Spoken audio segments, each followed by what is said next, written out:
சேர பொறுப்பெடுத்து உருகும் இந்த மாது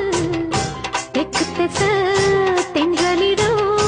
தினமும் விடும் தூது அம்மன் கோயில் சில எழுது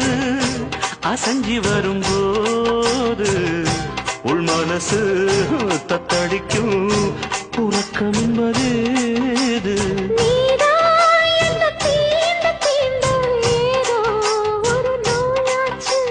நான் தான்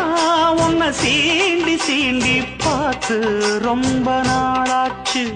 கொஞ்சம் இடம் கொடுத்த பச்சை கொடி பிடிச்சா எத்தனையோ வித்தைகளை இப்பவே நீ காட்டிடுவே